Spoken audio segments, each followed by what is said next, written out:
नमस्कार, बहुत स्वागत है आपका बंसल न्यूज के प्राइम टाइम बुलेटिन में। मैं हूं दीपक मिश्रा। बड़ी खबरों के साथ चलिए शुरुआत करते हैं बुलेटिन की। पचमढ़ी से खबर, जहां शिवराज सरकार का मंथन 2 दिनों तक पचमढ़ी में चला। 2 दिन में 22 घंटे बैठकें चली। पुरानी और आगामी योजनाओं पर इस बैठक में चिंतन मंथन हुआ। कई योजनाओं के विस्तार करने की रणनीति बनी। सभी प्रभारी मंत्रियों को निर्देश दिए गए। सभी कार्यकर्ताओं को लेकर आगे बढ़े। अप्रैल से फुल एक्टिव मोड में सरकार नजर आएगी। मंत्री समूह की तरफ से बैठक में 14 प्रस्ताव रखे गए।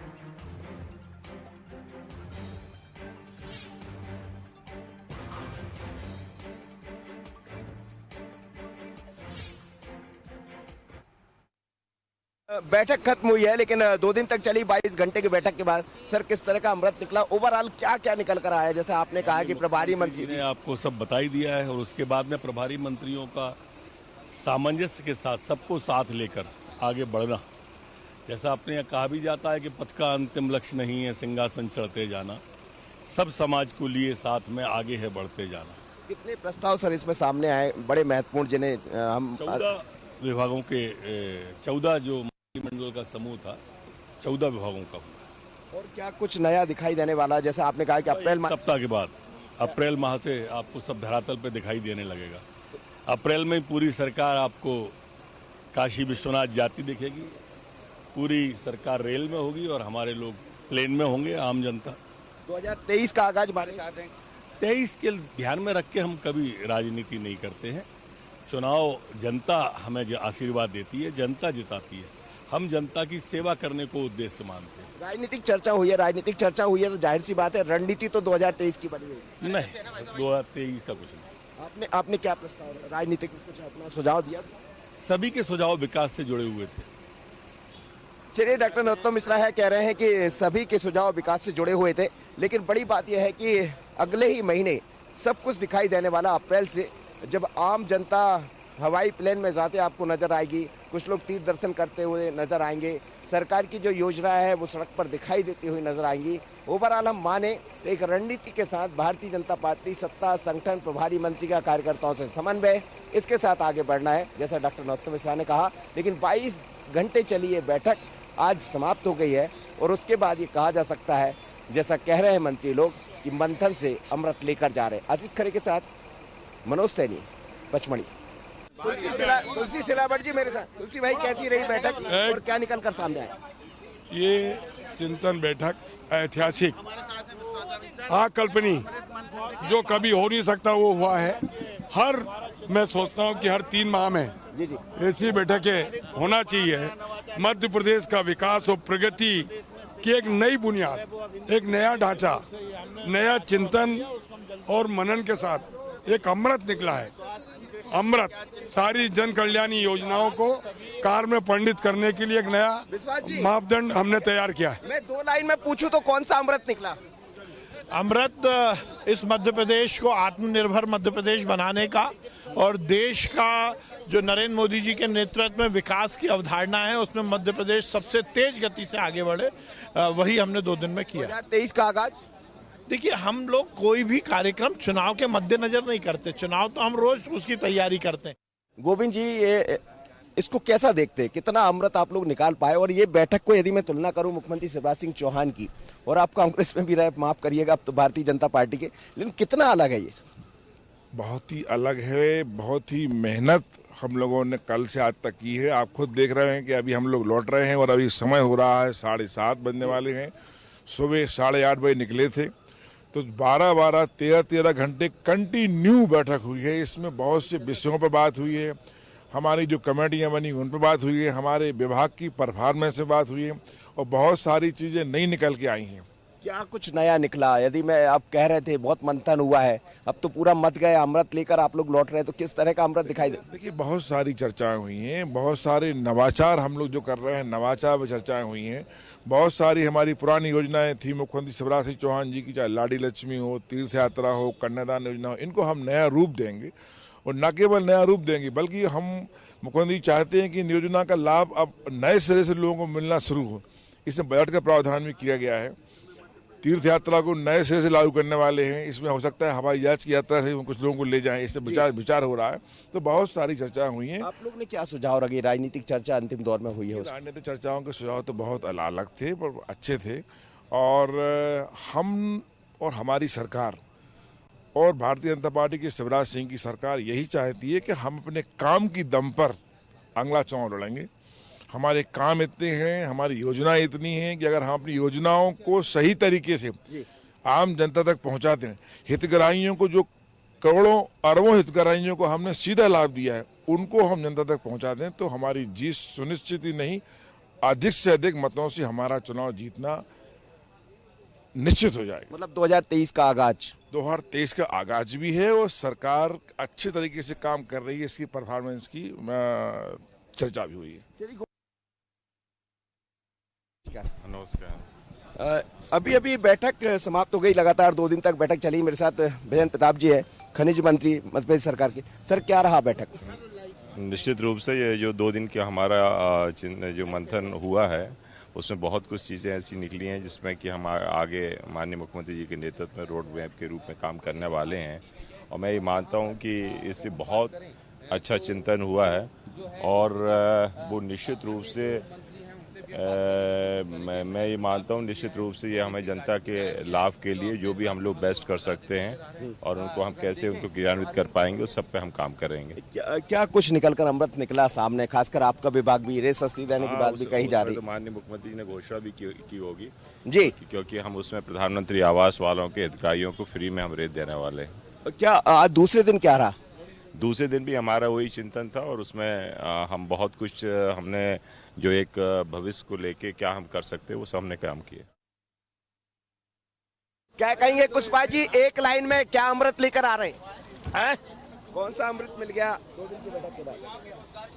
जब कोई मंथन होता है ना तो उसमें अमृत तो निकलता है जी। और हमारे देश के यशस्वी प्रधानमंत्री जी का सपना है कि देश आत्मनिर्भर है। हमारे प्रदेश के यशस्वी मुख्यमंत्री जी का सपना है कि देश में सबसे पहले मध्य प्रदेश आत्मनिर्भर बने। आने वाले समय में यह मध्य प्रदेश देश में सबसे पहले आत्मनिर्भर बनेगा, और उसमें माननीय मुख्यमंत्री जी की महत्वपूर्ण भूमिका है।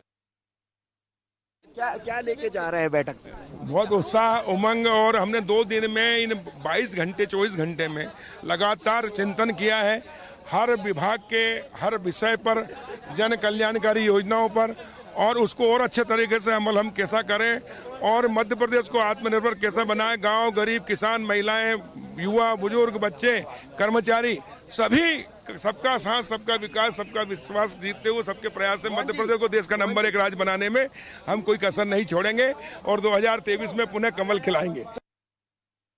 क्या हो गया? क्या 2023 का आगाज हो गया इस बैठक के बाद? निश्चित रूप से हम अभी अपना प्रत्येक दिन कीमती है, और यशस्वी मुख्यमंत्री के नेतृत्व में चिंतन शिविर के माध्यम से जो मुद्दे तय हुए हैं, हम प्रदेश की बेहतरी के लिए खासकर में शासन के सभी विभागों के नाते से और उच्च शिक्षा विशेष तौर पे नई शिक्षा नीति के परिप्रेक्ष्य में हम बहुत अच्छे से आगे बढ़ेंगे। मैं अपने मुख्यमंत्री को धन्यवाद देना चाहूँगा जिन्होंने ये अच्छा मौका दिया। क्या कुछ अमृत निकला है इसमें? देखिए, जब हम योजनाओं को लागू करते तो मैदान में कई सारी कठिनाइयों को भी ध्यान जाता है, और खास करके कांग्रेस के शासन में कई जनहितैषी योजनाएं जो निरस्त हुई थी वो दोबारा लागू करने का जो मौका मिला, ये बहुत उपलब्धि वाला है। मेरी अपनी ओर से बधाई। हरदीप जी, क्या मंथन 2 दिन की पूरी बैठक 22 घंटे की, 22 घंटे में क्या लेकर जा रहे हैं? 22 घंटे जो मीटिंग हुई है उसमें जो अमृत निकला है वो अमृत ये है कि जनता का कैसे भला हो, चाहे वो आप जैसे ही जन्म होता है बच्चे का और मृत्यु के बाद तक की जो योजना है उसको जनता तक आप कैसे प्रभावी ढंग से पहुंचा सकते हैं। मेरा मानना है कि ये आने वाले दिनों में जो मीटिंग हुई है इतिहास में दर्ज होगी कि लगातार कैबिनेट की 22 घंटे अगर मीटिंग चली हो तो जनता की भलाई के लिए चली है, और उसमें हमारा विभाग ने भी जो रोल था उसमें वो पूरा कराए। अपना अपना विभाग लेकर सब खुशी से यहाँ पे जा रहे हैं और जनता का भला होगा। लेकिन ये कह रहे हैं राजनीतिक चर्चा जो अंतिम दौर में हुई है उसमें आप लोगों ने भी कुछ बातें उठाई है, अपनी तरफ से अपने सुझाव भी दिए हैं, कुछ अधिकारियों को लेकर भी बातें हुई है। नहीं, जनता के हित में सब बातें हुई हैं, चाहे वो राजनीति तौर पे हुई हो या विभाग के स्तर पे हुई हो। वो जनता चाहे वो अधिकारी हो, जनता का कैसा, दोनों मिलके जनप्रतिनिधि और अधिकारी जनता का कैसा भला कर सकते हैं, मेन ये बात। मतलब 2023 का आगाज है ये। 23 तो ये तो चुनाव के लिए तो हमेशा भारतीय जनता पार्टी तैयार रहती है, ये तो कांग्रेस को सोचना क्या करे क्या। और इधर देखिए, बैठक से जुड़ी बड़ी अपडेट ये मिल रही है। सहकारिता मंत्री अरविंद भदौरिया ने बैठक खत्म होने के बाद बड़ा बयान दिया है। अरविंद भदौरिया ने कहा है कि 2 दिन के मंथन के बाद 2023 की रणनीति तय हो गई है। मुख्यमंत्री शिवराज सिंह चौहान के नेतृत्व में 2023 का चुनाव भारतीय जनता पार्टी लड़ेगी और कांग्रेस को एक बार फिर परास्त करेगी। अरविंद जी, क्या कहेंगे, कैसी रही बैठक और 2 दिन के जो मंथन हुआ, कितना अमृत निकल लौट रहे? मेरे जीवन में बहुत महत्वपूर्ण बैठक रही है। मैं लंबे समय से राजनीतिक क्षेत्र में हूँ, लेकिन बड़ी व्यवस्थित, बहुत महत्वपूर्ण बैठक। 22 घंटे लगातार हम लोग लगभग बैठते रहे, यानी कल रात के 10 बजे तक हम लोग बैठे।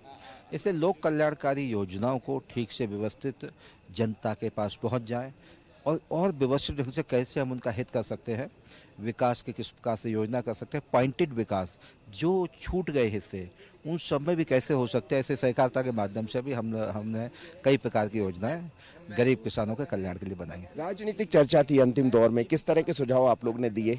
2023 का रोड मैप तैयार है। भारतीय जनता पार्टी के नेता माननीय शिवराज सिंह चौहान मध्य प्रदेश के मुख्यमंत्री महोदय के नेतृत्व में 2023 में 100% भारतीय जनता पार्टी की सरकार बनेगी।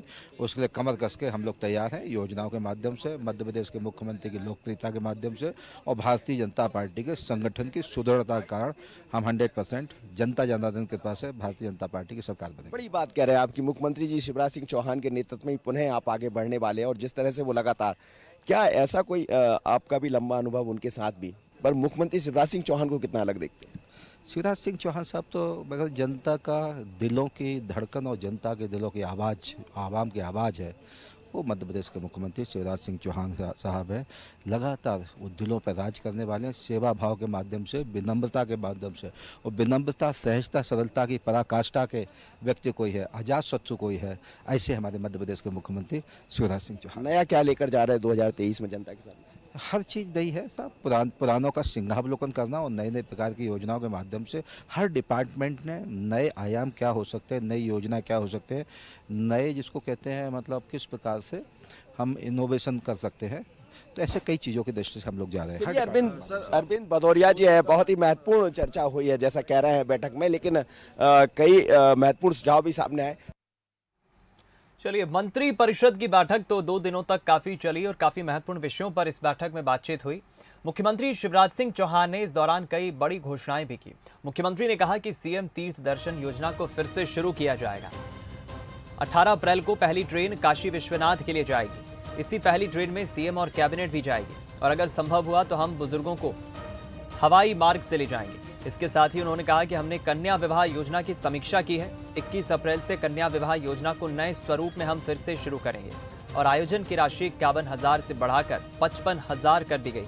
वहीं 2 मई से लाडली लक्ष्मी योजना के दूसरे चरण की शुरुआत होगी और 2 से 11 मई तक लाडली लक्ष्मी उत्सव पूरे प्रदेश में आयोजित किया जाएगा। साथ ही हर गांव में लाडली लक्ष्मी क्लब गठित किए जाएंगे। अब मुख्यमंत्री तीर्थ दर्शन योजना फिर से प्रारंभ की जा रही है। 18 अप्रैल को पहली ट्रेन काशी विश्वनाथ के लिए जाएगी। पहली ट्रेन में हम लोग भी जाएंगे। एक सुझाव आया कि बस से भी अगर संभव हो ऐसे स्थान जहां ज्यादा देर ना लगे तो तीर्थ दर्शन के लिए भेजना चाहिए, तो उसको भी अंतिम रूप दिया है। हम वायुयान से भी अगर संभव हो तो हमारे बुजुर्गों के लिए तीर्थ दर्शन के लिए ले जाएंगे। समय थोड़ा कम लगेगा। 21 अप्रैल से कन्या विवाह फिर से प्रारंभ किए जाएंगे। आयोजन की जो राशि थी 51,000 बढ़ा के उसको 55,000 रुपए किया जा रहा है और प्रतिवर्ष आयोजित होने वाले समारोहों का विकास खंड के स्तर पर पहले से तिथि तय की जाएगी, प्रचार प्रसार किया जाएगा। अलग से इंडिविजुअल विवाह नहीं होगा इसमें और सामाजिक न्याय विभाग इन कार्यक्रमों को आयोजित करेगा। लाडली लक्ष्मी योजना मध्य प्रदेश की ऐसी योजनाएं जो हमने प्रारंभ की थी और बाद में किसी न किसी रूप में उसको देश के लगभग हर राज्य ने अपनाया। अब मेरी 43 लाख लाडली लक्ष्मी बेटियां आज मध्य प्रदेश में है। लाडली लक्ष्मी 2 उसका शुभारंभ 2 मई को कर रहे हैं। 2 मई को हर साल लाडली लक्ष्मी दिवस मनाया जाएगा और 2 मई से लगा के 11 मई तक लाडली लक्ष्मी उत्सव पूरे प्रदेश में आयोजित किया जाएगा। हर गांव में लाडली लक्ष्मी क्लब गठित किए जाएंगे और लाडलियों और उनकी माताओं को स्वयं सहायता समूह से भी जोड़ा जाएगा। वहीं सीएम शिवराज ने कहा कि राशन की दुकान देशीय बनाया जाएगा। 7 अप्रैल को फिर से अन्न उत्सव मनाया जाएगा और हर एक राशन की दुकान पर यह कार्यक्रम आयोजित किए जाएंगे। साथ ही उन्होंने कहा कि सीएम राइज स्कूल एक क्रांतिकारी कदम है। जून से भवन बनना प्रारंभ होंगे। अभी करीब 350 स्कूलों में सीएम राइज स्कूल की परिकल्पना के आधार पर 13 जून से शिक्षण कार्य शुरू किया जाएगा। सीएम ने आगे कहा कि मध्य प्रदेश में मेडिकल की पढ़ाई अब हिंदी में की जाएगी ताकि गरीब के बच्चे भी उच्च शिक्षा प्राप्त कर सकें। सीएम राइज स्कूल शिक्षा के क्षेत्र में एक बहुत क्रांतिकारी कदम है। अभी सीएम राइज स्कूल के भवन बनने में समय लगेगा क्योंकि जिस स्तर के भवन बनने हैं वहाँ 24 करोड़ रुपया के लगभग लागत आएगी। उनमें library, lab, playground, smart class सबकी व्यवस्था है। इसमें अभी समय लगेगा। भवन बनने में पैसा स्वीकृत है। जून से भवन बनना प्रारंभ होंगे, लेकिन तब तक हमने सोचा है कि जहाँ जहाँ भवन की उपलब्धता हो उनमें सीएम राइज स्कूल की परिकल्पना के आधार पर 13 जून से शिक्षण कार्य प्रारंभ किया जाएगा। गरीब कल्याण योजना अभी 6 माह और जारी रखी जाएगी। मतलब निःशुल्क राशन 5 किलो गरीब कल्याण योजना के अंतर्गत दिया जाएगा। प्रधानमंत्री गरीब कल्याण योजना और उसके साथ मुख्यमंत्री के नाम से भी पहले से आप जानते हैं योजना चलती है, मुख्यमंत्री अन्नपूर्णा योजना। तो दोनों का मिला के 10 किलो अनाज प्रति माह प्रति व्यक्ति, मतलब 5 का परिवार है तो 50 किलो अन्न मिलेगा ही। और 7 अप्रैल को फिर से अन्न उत्सव मनाया जाएगा। हर एक राशन की दुकानों पर यह कार्यक्रम होगा। मध्य प्रदेश पहला राज्य होगा जहाँ MBBS मतलब मेडिकल की पढ़ाई हम इस साल हिंदी में प्रारंभ करेंगे। जब दुनिया का हर एक देश अपनी भाषा में पढ़ाई करता है तो हम अंग्रेजी के गुलाम क्यों बने।